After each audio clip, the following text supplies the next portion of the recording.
Hello everybody. Last time हम लोगों ने प्रॉपर्टीज ऑफ डिटर्मिनेंट शुरू करी थी, आपको कुछ एक बेसिक प्रॉपर्टीज ऑफ डिटर्मिनेंट बताई थी। आज उसी प्रोसेस को आगे कंटिन्यू कर रहे हैं और पहले बेसिक प्रॉपर्टीज कर रहे हैं। इनमें से कुछ एक प्रॉपर्टीज के प्रूफ आपको पिछली बार भी करवाए थे, कुछ एक के आज करवाएंगे। एंड विद दिस हमारे पास प्रॉपर्टीज का बेसिक लेआउट कंप्लीट हो जाएगा। And thereafter next episode onward हम लोग क्वेश्चन शुरू करेंगे। सो नई प्रॉपर्टी ये है, द वैल्यू ऑफ डिटर्मिनेंट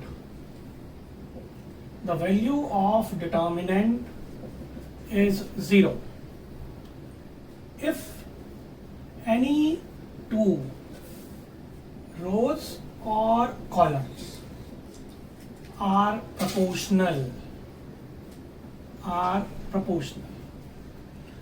का मतलब है corresponding elements are in same ratio, one is multiple of another। देखिए फॉर एग्जांपल कहने का क्या मतलब है, सपोज कीजिए कि आपके पास ये एक डिटर्मिनेंट है, डिटर्मिनेंट का ये सिंबल भी होता है। से आपने कहा कि A B C D E F and 2a 2b 2c ये दिया। ये आपकी फर्स्ट रो है। अगर आप थोड़ा सा ध्यान से देखें तो इसमें से आप 2 कॉमन निकाल सकते हैं थर्ड रो में से।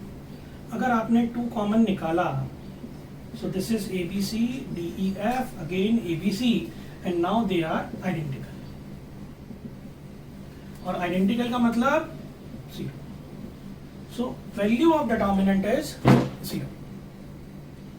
तो मैं पहले कॉमन निकालूं, फिर आइडेंटिकल लिखूं और तब जाके 0 आए। इसकी बजाय हम डायरेक्टली ये ऑब्जर्व कर लेते हैं कि ये दोनों रोज प्रोपोर्शनल हैं। प्रोपोर्शनल का मतलब corresponding elements are in same ratio, this upon this 1/2, this upon this 1/2, this upon this 1/2। तो बेसिकली तो ये दो प्रॉपर्टीज का कॉम्बिनेशन है कि आप कॉमन निकालिए और उसके बाद आइडेंटिकल आ जाता है। लेकिन एक स्टेप आप कॉमन निकालने का दिखाएं, फिर आप एरो मार्क करें कि आइडेंटिकल एंड देन 0 लिखें। इसकी बजाय हम ये स्टेप वर्बली कर लेते हैं और इनको सीधे इस तरह से लिख देते हैं, A B C 2a 2b 2c D E F. आपने सिंपली मार्क करा these two are proportional and net result proportional is nothing but common निकलने के बाद आइडेंटिकल बन जाएगा। करस्पॉन्डिंग एलिमेंट्स जो होंगे वो सेम रेशियो में। ये चीज क्लियर? कुछ एक और एग्जांपल्स लिख देता हूं। ये चीज बहुत काम आने वाली प्रॉपर्टीज है, आपको ढंग से क्लियर होनी चाहिए।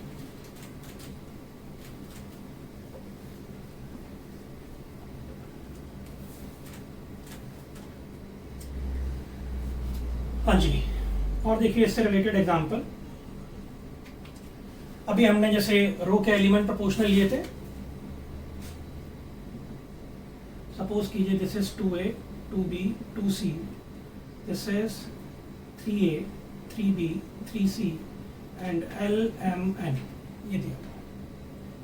अगेन अगर आप ध्यान से देखें, इस रो से 2 कॉमन निकल जाएगा, ABC बाहर बच जाएगा। इस रो से 3 कॉमन निकल जाएगा, ABC बाहर बच जाएगा। तो मैं यहाँ से पहले 2 कॉमन निकालूं, 3 कॉमन निकालूं, फिर आइडेंटिकल कहूँ, उसकी बजाय मैं डायरेक्टली ये बात ऑब्जर्व कर लेता हूँ कि इनका रेशियो सेम है। This divide by this, corresponding element divide करके देखिए, 2/3 2/3 2/3। तो कोई चीज लिखवाई है। प्रोपोर्शनल का मतलब है corresponding element of the rows and columns are in same ratio, same quantity generate है। आप प्रोपोर्शनल करिए और डायरेक्ट लिख सकते। और देखिए सपोज कीजिए आपको दिया हुआ है 2 2 2 a plus b plus c a plus b plus c a plus b plus c and LMN। Again अगर आप ध्यान से देखें तो यहां से 2 बाहर निकल सकता है, यहां से a प्लस बी प्लस सी पूरा बाहर निकल सकता है। जब यहां से 2 बाहर निकलेगा तो दिस विल बी 1 1 1। यहां से a प्लस बी प्लस सी बाहर निकलेगा तो दिस इज अगेन 1 1 1। कॉमन निकलने के बाद आइडेंटिकल बन जाएंगे। तो कॉमन निकाल के स्टेप करना और उसके बाद आइडेंटिकल लिखने की बजाय हम डायरेक्ट मार्क कर देते हैं these two are proportional and net result is। आप चाहें तो रेशियो चेक कर सकते हैं, 2/a plus b plus c 2/a plus b plus c 2/a plus b plus c। Which is clear? तो इंपॉर्टेंट प्रॉपर्टी है।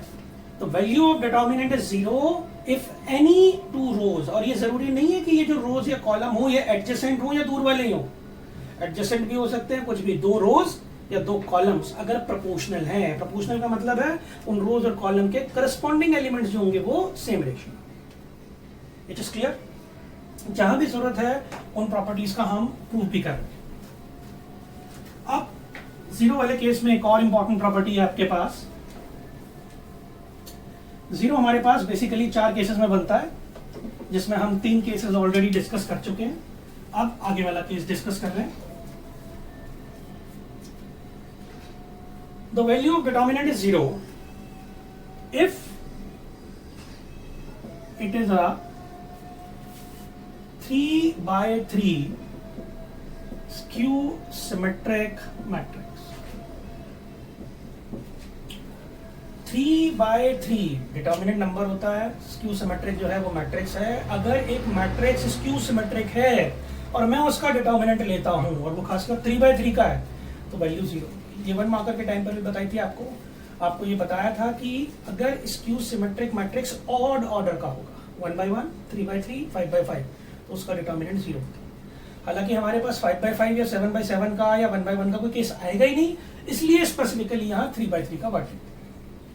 तो कहने का मतलब ये है कि अगर आपको एक डिटर्मिनेंट दिया हुआ है स्क्यू सिमेट्रिक, अगर आपको याद हो मेन डायगोनल के सारे एलिमेंट 0 होते हैं और element across the main diagonal are equal in magnitude but opposite in sign. यानी अगर यहाँ A B C लिखा है तो यहाँ -A -B -C। It is clear?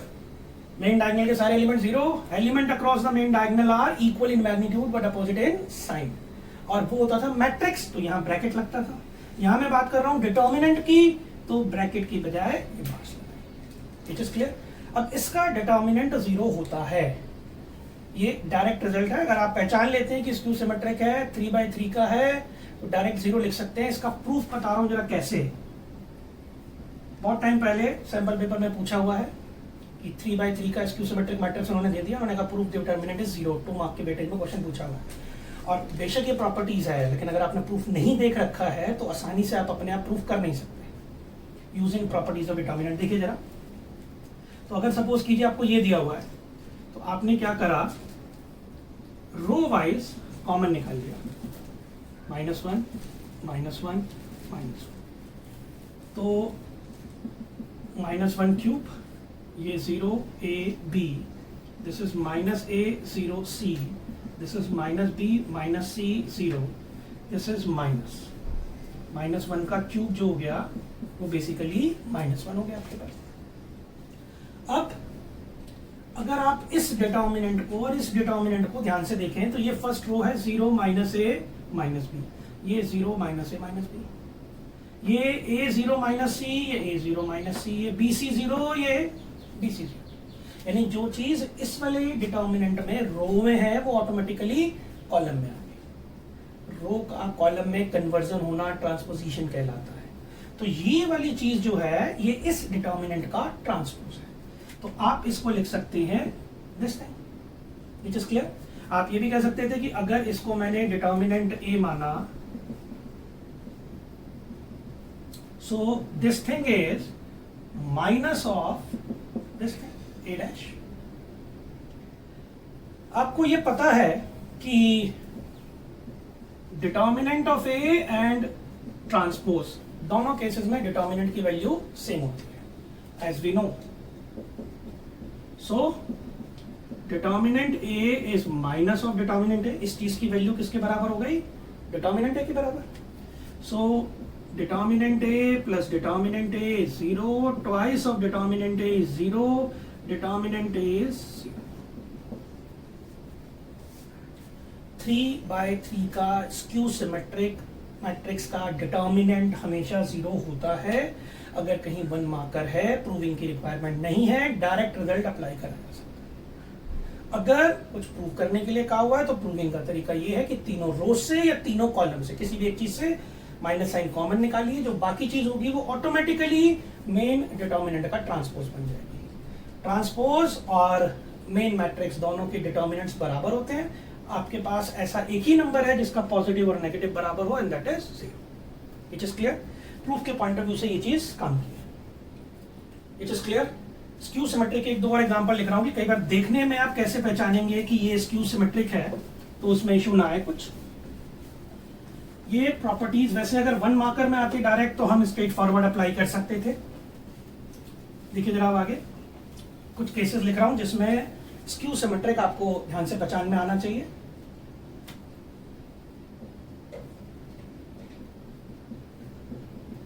Suppose कीजिए ये दिया हुआ है a minus b, b minus c, c minus A.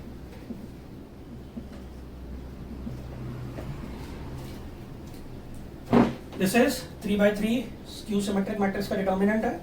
Main diagonal के सारे element zero, element across the main diagonal are equal in magnitude but opposite in sign. अगर आप चाहें तो b माइनस ए को आप लिख सकते हैं minus of a minus B.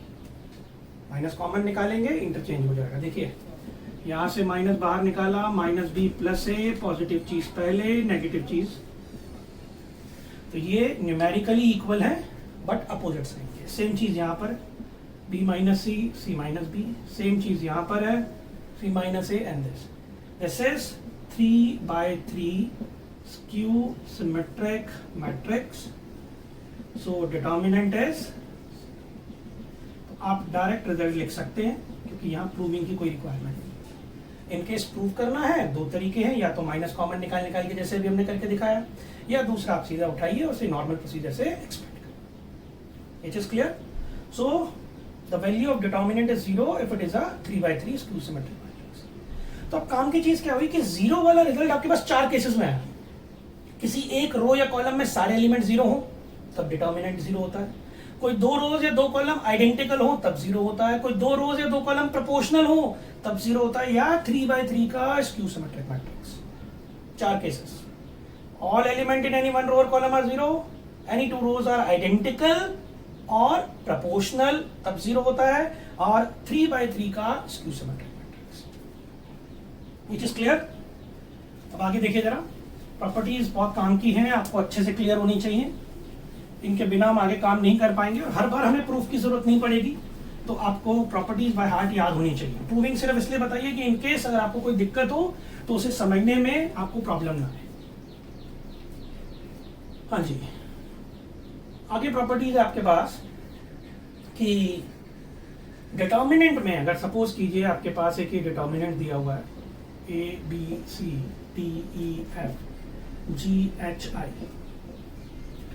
आप डिटर्मिनेंट में चाहें तो किसी भी रो या कॉलम के सारे एलिमेंट्स को अपनी मर्जी के किसी नंबर से मल्टीप्लाई या डिवाइड कर सकते हैं। सपोज कीजिए आपने सोचा कि R1 के एलिमेंट को मैं 2 से मल्टीप्लाई करता हूं, जैसे हम ERT में भी करते थे। यू कैन मल्टीप्लाई और divide all elements of any row और column by a fix number. तो जब आप मल्टीप्लाई कर रहे हैं 2A 2B 2C DEF GHI, तो आपको बाहर करस्पॉन्डिंगली डिवाइड भी करना पड़ेगा। अब यहाँ एक हल्का सा डाउट आएगा कि भाई ERT में भी हम ये काम करते थे कि 2 से मल्टीप्लाई करा, 3 से डिवाइड करा, तो वहां तो हमने ऐसा नहीं करा कि 2 से मल्टीप्लाई करा वहां डिवाइड करा। तो वहां इसलिए नहीं करना पड़ता था क्योंकि वहां ऑपरेशन इक्वल टू के दोनों तरफ लगता था। कि सपोज कीजिए कि अगर वहां A इक्वल टू B है, अगर आपने इसको 2 से मल्टीप्लाई करा तो ये भी 2 से मल्टीप्लाई होता। यहां पर क्या हो रहा है, आप जो भी ऑपरेशन लगा रहे हैं सिर्फ राइट साइड लगा रहे हैं। तो अगर आपने यहां मल्टीप्लाई करा अंदर, तो कंपलसेटरी इफेक्ट के तौर पर आपको बाहर ही हाथ के हाथ डिवाइड करना पड़ेगा। अब सामने की तरफ 2 से मल्टीप्लाई नहीं कर रहे। सपोज कीजिए आपने कहा कि भाई R3 को मैं 4 से डिवाइड करता हूं, 4 से डिवाइड करा R3 को, तो बाहर करस्पॉन्डिंग पूरे डिटर्मिनेंट को 4 से मल्टीप्लाई करना पड़ेगा। और ये ध्यान रखना है क्योंकि आपको पता है कि डिटर्मिनेंट से हम रो वाइज या कॉलम वाइज कॉमन निकाल सकते हैं। तो अगर मैं चाहूं तो यहां से 2 कॉमन निकालूंगा, ये कैंसिल आउट हो जाएगा। यहां से 1/4 बाहर निकालूंगा, ये कैंसिल आउट हो जाएगा, और वापस मेन डिटर्मिनेंट। तो प्रॉपर्टी ये है कि वी कैन मल्टीप्लाई और divide all elements of any one row और column by some constant quantity, and then we have to correspondingly divide or multiply. क्या प्रॉपर्टी है कि if we multiply all elements of any one row or column with some constant, then we have to divide. अगर अंदर multiply करा है तो बाहर divide करना पड़ेगा, आउटसाइड द डिटरमिनेंट. अगर मल्टीप्लाई करा है तो बाहर डिवाइड करेंगे, अगर आपने डिवाइड करा है तो मल्टीप्लाई करेंगे. कंपनसेटरी इफेक्ट देना पड़ेगा आपको. अगर अंदर 2 से मल्टीप्लाई है तो बाहर 2 से डिवाइड, अगर अंदर 3 से डिवाइड बाहर 3 से मल्टीप्लाई, ताकि जब वो कॉमन फैक्टर निकले वो कैंसिल आउट हो. और ये बात आपको क्लियर होगी क्योंकि सारा ऑपरेशन एक ही तरफ हो रहा है, इसलिए कंपनसेटरी इफेक्ट हाथ के हाथ देना पड़ेगा.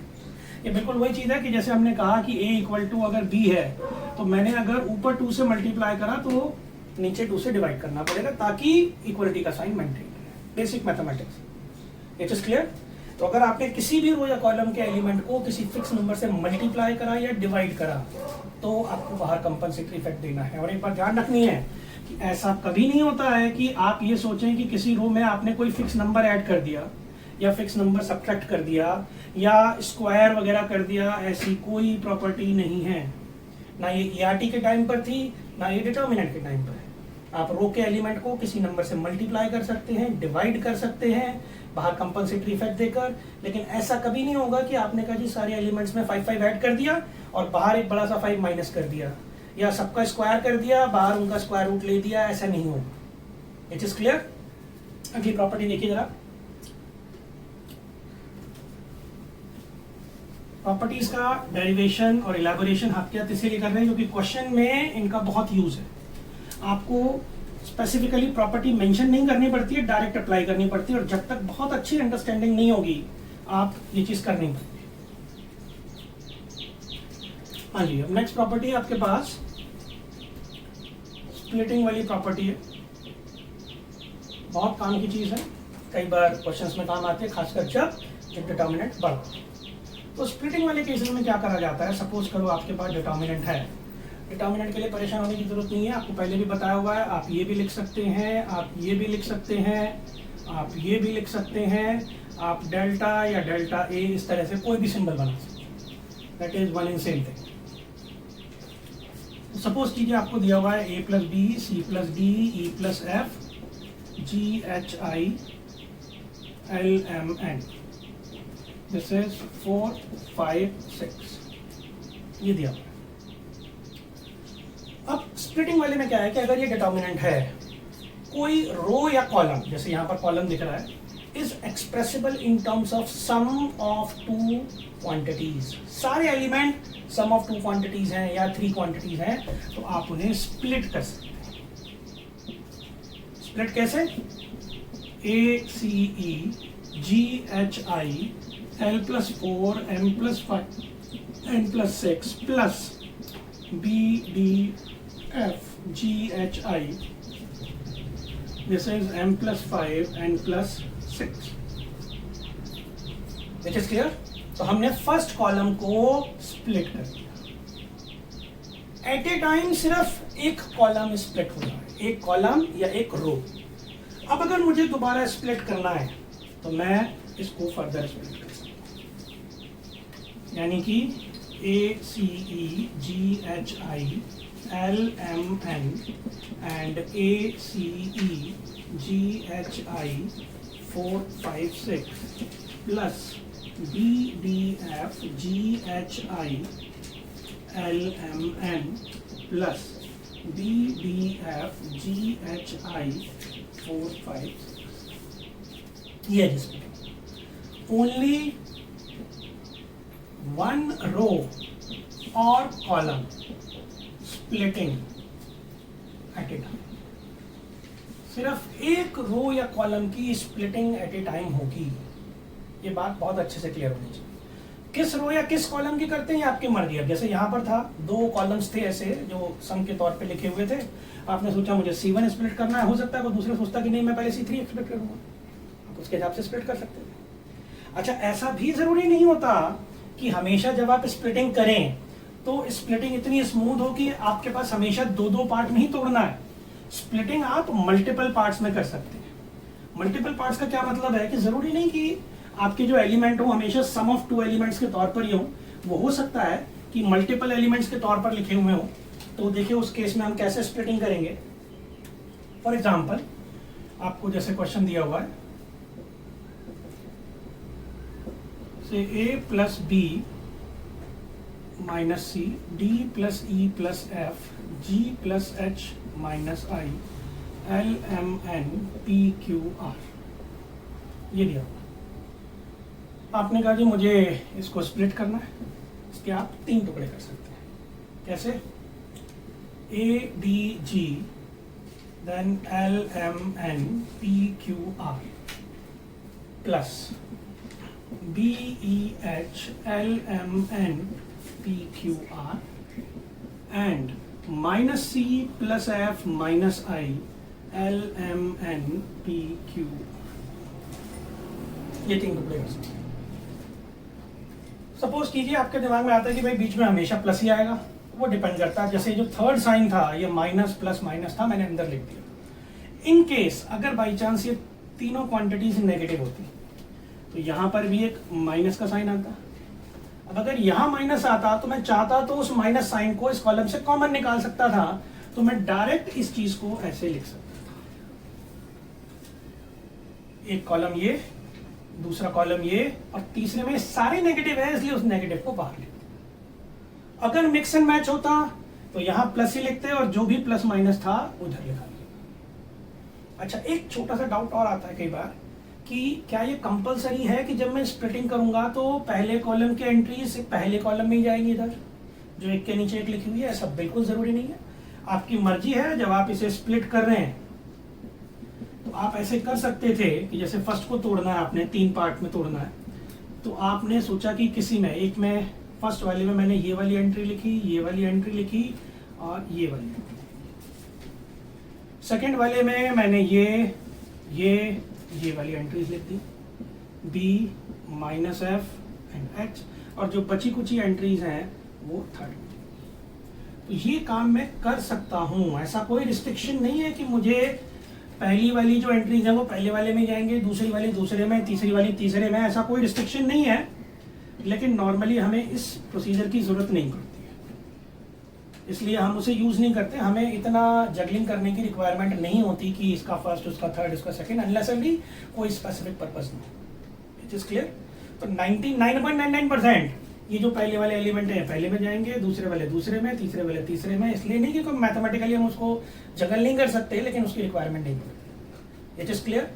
तो ओनली 1 रो और कॉलम स्प्लिटिंग। अच्छा, ये हमने बाई चांस दोनों एग्जांपल करे कॉलम स्प्लिटिंग के। ऐसा नहीं कि खाली कॉलम ही स्प्लिटिंग होती है, आप रो स्प्लिटिंग का काम भी कर सकते हैं। तो देखिए जरा रो स्प्लिटिंग कैसे होगी आपके पास। मोस्टली अगेन हमें क्योंकि कॉलम स्प्लिटिंग की जरूरत पड़ती है, तो कई बार ये डाउट रह जाता है कि हमें रिक्वायरमेंट पड़ेगी इसकी कि नहीं पड़ेगी। देखिए जरा,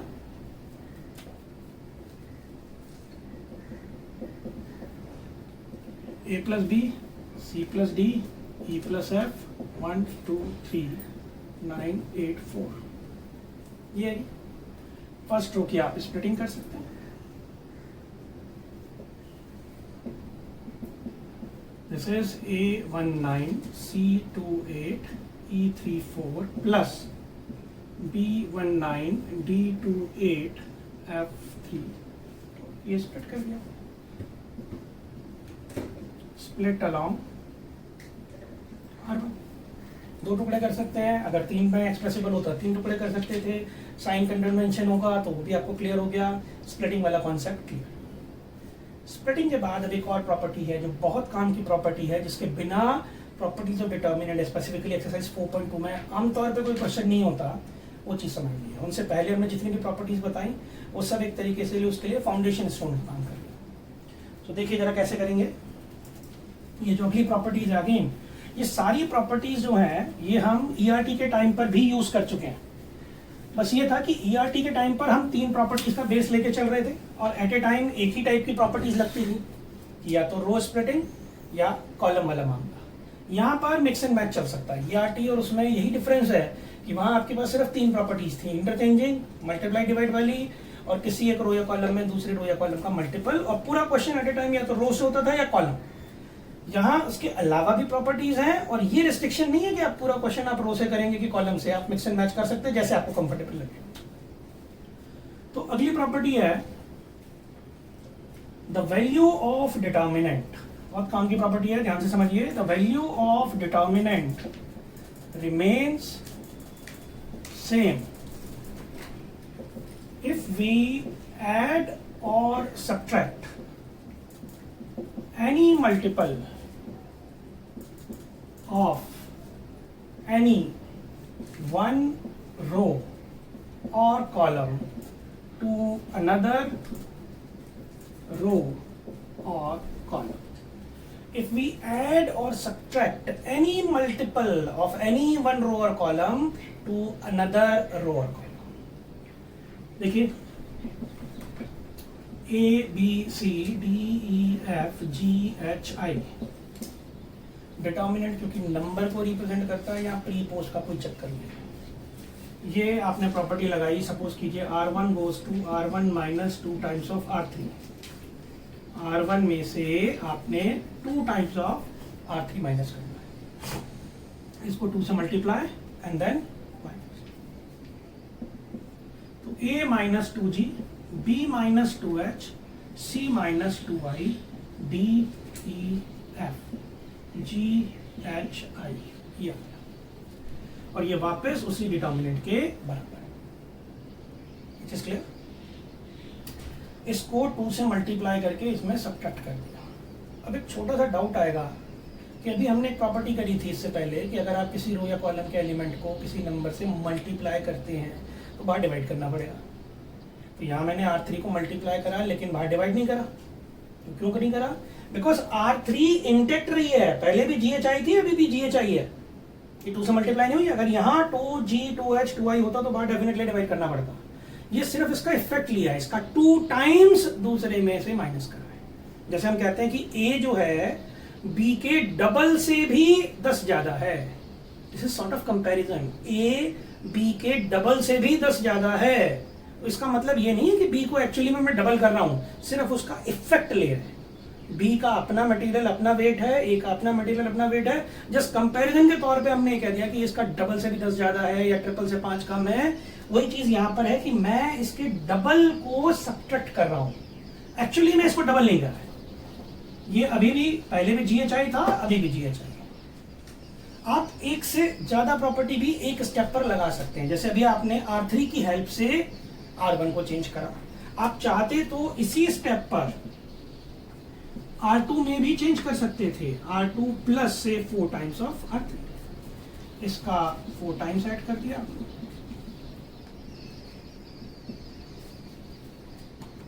it is clear? Again value of determinant will remain same. एक खास बात आपको ध्यान रखनी है, वो ये, जैसे R3 ने R1 और R2 दोनों में चेंज कर दिया, तो जहां तक हो सकता है हम इंटर रिलेटेड प्रॉपर्टी अप्लाई करना अवॉइड करते हैं। इंटर रिलेटेड का क्या मतलब हुआ?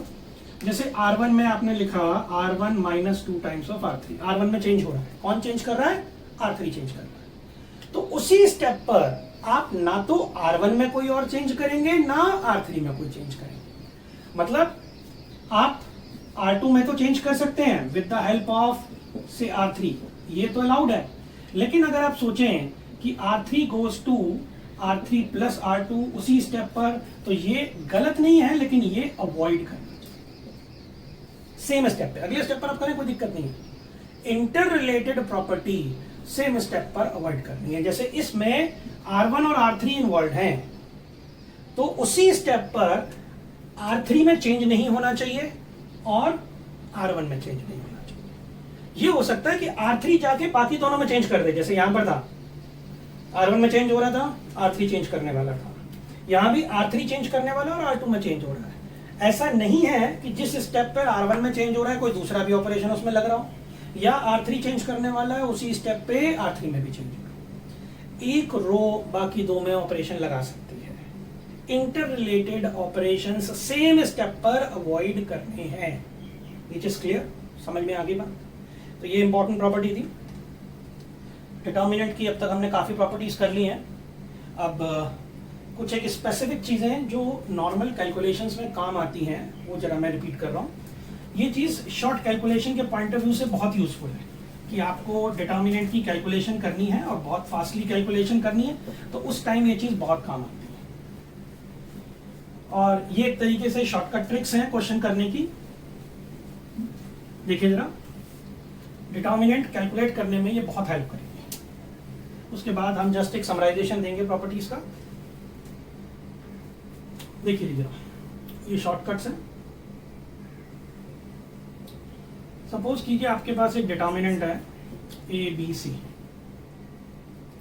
अगर एक डिटर्मिनेंट है ए बी सी और ये ट्राइंगुलर है, या तो मेन डायगोनल के नीचे सारे एलिमेंट जीरो हैं या मेन डायगोनल के ऊपर सारे एलिमेंट जीरो हैं। अगर आपको याद हो, सबसे पहली क्लास में हमने मैट्रिसेस की में ट्राइंगुलर मैट्रिक्स करा था कि मेन डायगोनल के अगर सबने दो टाइप की कैटेगरी करी थी, अपर ट्राइंगुलर और लोअर ट्राइंगुलर। अपर ट्राइंगुलर का मतलब है उल्टा काम था, मेन डायगोनल के नीचे सारे एलिमेंट जीरो होंगे। लोअर ट्राइंगुलर का मतलब है मेन डायगोनल के ऊपर सारे एलिमेंट जीरो होंगे।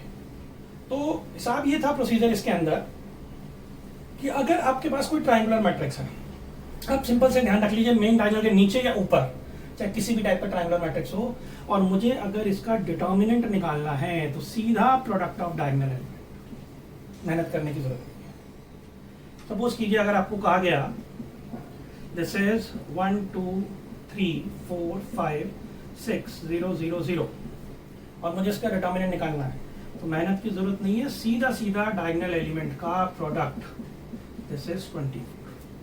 बहुत काम आएगा कैलकुलेशन करने का। जैसे ही 2 0 बने इमीडिएटली मैं रिजल्ट बन सकता हूँ। मेन डायगोनल का प्रोडक्ट। अगर मामला मेन डायगोनल वाला नहीं है, मेन डायगोनल ना होके कोई और डायगोनल है, जैसे ये डायगोनल है आपके पास, तो इस पर्टिकुलर केस में भी डायगोनल एलिमेंट का प्रोडक्ट होता है, लेकिन एक एक्स्ट्रा नेगेटिव साइन लगेगा। तो अगर मेन डायगोनल है, मेन डायगोनल के ऊपर या नीचे सब जीरो है, तो सीधा डायगोनल एलिमेंट का प्रोडक्ट। अगर एंटी डायगोनल है तो एंटी डायगोनल का प्रोडक्ट, लेकिन फिर उसके साथ एक एक्स्ट्रा नेगेटिव। तो हम नॉर्मली इस वाली चीज का बहुत ज्यादा यूज करेंगे कि अगर मेन डायगोनल के नीचे या ऊपर सारे एलिमेंट आपके पास जीरो बन जाते हैं तो आप डायरेक्ट डिटर्मिनेंट लिख सकते हैं। डिटर्मिनेंट की कैलकुलेशन की बहुत जरूरत पड़ती है। ये जस्ट क्लियर। ये मामला था ट्राइंगुलर मैट्रिसेस का। अगर हम ट्राइंगुलर मैट्रिसेस के थोड़ा सा आगे और एक्सपेंड करें, सपोज करो आपने कहा कि मुझे चाहिए डायगोनल मैट्रिक्स। डायगोनल मैट्रिक्स की भी बहुत इंपॉर्टेंट प्रॉपर्टी होती है। देखिए जरा,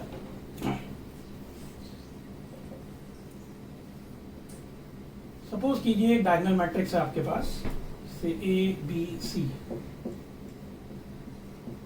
इसको आप ऐसे भी लिख सकते हैं, डायगोनल ए बी सी। दूसरा है p q r. Diagonal matrix means main diagonal के सारे एलिमेंट नॉन जीरो, ऊपर नीचे बाकी सब जीरो, और ऐसे शॉर्ट फॉर्म में भी लिखा। तो डायगोनल मैट्रिक्स में कुछ चीजें ना बहुत स्विफ्टली निकलती हैं और 1 मार्कर में पूछी जा सकती हैं। अगेन डिटर्मिनेंट से रिलेटेड है, इसलिए यहां डिस्कस कर रहे हैं। सपोज कीजिए आपसे इनका प्लस माइनस पूछा गया, तो सीधा सीधा डायगोनल एलिमेंट में प्लस माइनस हो जाता है। प्लस कर रहे हैं तो डायगोनल एलिमेंट प्लस हो जाएंगे, माइनस कर रहे हैं तो डायगोनल एलिमेंट माइनस। आसान काम है। डायगोनल की फॉर्म में भी लिखा जा सकता है, A plus minus dash, B plus minus Q, C plus minus R. आप इन्हें मल्टीप्लाई कर रहे हैं। अगर आपको याद हो इनका प्रोडक्ट हमेशा कम्यूटेटिव होता है, तो भी काम बहुत आसान है। ये चल रहा है a p b q c r. Division का कोई कॉन्सेप्ट होता ही नहीं, इसलिए हमने ए बाई बी या बी बाई ए का नाम दिया। अब एडिशन, सब्ट्रैक्शन, मल्टीप्लिकेशन, डिवीजन तो हो गया डायगोनल का। डिटर्मिनेंट, तो डिटर्मिनेंट कैसे निकलेगा जरा ध्यान से समझिए। डायगोनल एलिमेंट है, नीचे सारे जीरो हैं और ऊपर सारे जीरो हैं। अभी हमने प्रॉपर्टी करी है कि अगर मेन डायगोनल के नीचे सारे जीरो हो या फिर ऊपर सारे जीरो हो, या फिर का पॉइंट ही नहीं आ रहा, ऊपर नीचे दोनों तरफ जीरो हैं, तो डिटर्मिनेंट की वैल्यू सीधे डायगोनल एलिमेंट का प्रोडक्ट। तो अगर आप बी का डिटर्मिनेंट निकालना चाहें तो डायरेक्ट निकल जाएगा b q r. It is clear. पिछली वाली प्रॉपर्टी की बेस पर एक चीज की मुझे जरूरत पड़ती है, एडजॉइंट। मान लो डायगोनल मैट्रिक्स का एडजॉइंट पूछा इसका। अगेन बहुत आसान चीज है, आपको पूरा करने की जरूरत नहीं। कई बार लगता है 3/3 का एडजॉइंट निकालने के लिए बहुत मेहनत करनी पड़ेगी, यहाँ वो इशू नहीं है। ए है बाकी दोनों का प्रोडक्ट, बी है बाकी दोनों का प्रोडक्ट, सी है बाकी दोनों का प्रोडक्ट। It is clear. जैसे अगर मुझे एडजॉइंट ऑफ बी चाहिए तो बहुत आसान है, अगर डायगोनल मैट्रिक्स है तो, ये ध्यान रखना है, अगर ये डायगोनल मैट्रिक्स नहीं है, डायगोनल मैट्रिक्स का मतलब है मेन डायगोनल को छोड़ के ऊपर नीचे सारी एंट्री जीरो, अगर डायगोनल नहीं है तो शॉर्टकट नहीं लगेगा। डायगोनल है तो एक ही लाइन का काम है, आपसे 3x3 का किसी भी टाइप का एडजॉइंट जो है वो डायरेक्ट पूछा जा सकता है। तो Q R, R P and P Q, 0 0 0 0 0 0, इस तरह से। इसके लिए बाकी दोनों का प्रोडक्ट, इसके लिए बाकी दोनों का प्रोडक्ट, इसके लिए बाकी दोनों का प्रोडक्ट, बाकी सारे एलिमेंट डिटर्मिनेंट हो गया, एडजॉइंट हो गया। अब बाद में दिमाग में आता है भाई इन्वर्स भी निकाल लेते लगे, हाँ तो डिटर्मिनेंट में करे क्या हमने, ये चीजें करी, डिटर्मिनेंट निकाला है, माइनर निकाला है, कोफैक्टर निकाला है, एडजॉइंट निकाला है, इन्वर्स। तो अगर मुझे इनका इन्वर्स चाहिए, मैं थोड़ा सा ये वाला पोर्शन क्लियर कर रहा हूं, अगर मुझे इन्वर्स चाहिए तो देखिए जरा, ए इन्वर्स, तो इन्वर्स क्या होता है, 1 by determinant A into adjoint A. तो डिटर्मिनेंट हमने निकाला हुआ है, एडजॉइंट निकाला हुआ है, या तो ऐसे लिख दीजिए, या जब ये चीज अंदर जाएगी तो this will be 1 by A, 1 by B, 1 by C. और इसको मैं चाहूं तो ऐसे भी लिख सकता हूं, a inverse, b inverse, c inverse, बाकी सब सी। बहुत काम की चीज है। तो अगर ए था आपके पास ए बी सी, तो ए इनवर्स क्या हुआ, 1 by A, 1 by B, 1 by C, काम खत्म। तो अगर मैं आपसे पूछूं कि मुझे बी इनवर्स चाहिए, कोई वर्किंग दिखाने की जरूरत नहीं, डायरेक्ट है, अगर ये डायगोनल मैट्रिक्स है तो this will be 1 by p, 1 by q, 1 by r, और बाकी सारी एंट्रीज। It is clear. ये सब शॉर्टकट्स क्वेश्चंस करते टाइम बहुत काम आने वाले हैं। तो मैं एक बार फाइनल समराइजेशन आपको दे देता हूँ प्रॉपर्टीज ऑफ डिटर्मिनेंट का। सबसे पहली आपकी बेसिक प्रॉपर्टी थी कि डिटर्मिनेंट कैलकुलेट करते टाइम किसी भी रो या कॉलम के एलिमेंट को उनके अपने कोफैक्टर से मल्टीप्लाई करिए और ऐड कर दीजिए।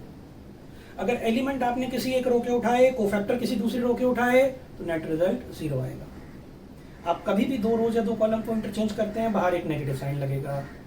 इसके अलावा आपके पास प्रॉपर्टी थी कि अगर कोई भी 2 रोज आइडेंटिकल हो, कोई भी 2 रोज प्रोपोर्शनल हो, या किसी भी एक रो या कॉलम में सारे एलिमेंट 0 हो, या 3x3 का स्क्यू सिमेट्रिक मैट्रिक्स हो, तो डिटर्मिनेंट की वैल्यू 0 होती है। 4 केसेस आपको बताए, आइडेंटिकल वाला, प्रोपोर्शनल वाला, किसी एक रो या कॉलम में सारे एलिमेंट 0 वाला, या 3x3 का स्क्यू सिमेट्रिक। ए का डिटर्मिनेंट और ट्रांसपोज का डिटर्मिनेंट बराबर होता है। आप डिटर्मिनेंट में row wise, column wise common निकाल सकते हैं। अगर आप अपनी मर्जी से किसी रो या कॉलम के एलिमेंट को मल्टीप्लाई करते हैं, बाहर कंपनसेटरी इफेक्ट देना पड़ेगा। प्योर नंबर प्लस माइनस नहीं हो सकता, किसी दूसरी रो का मल्टीपल प्लस या माइनस हो सकता है। इसके अलावा स्प्लिटिंग और कुछ शॉर्टकट्स। तो ये जो हमने लास्ट लेक्चर और इस लेक्चर में जो प्रॉपर्टीज ऑफ डिटर्मिनेंट डिस्कस करी, इनको बहुत अच्छे से क्लियर करिए, कॉन्सेंट्रेशन से देखिए, नोट्स बनाइए, और ये चीज बाय हार्ट बिल्कुल क्लियर होनी चाहिए, तभी हम आगे 4.2 कर पाएंगे। Thank you.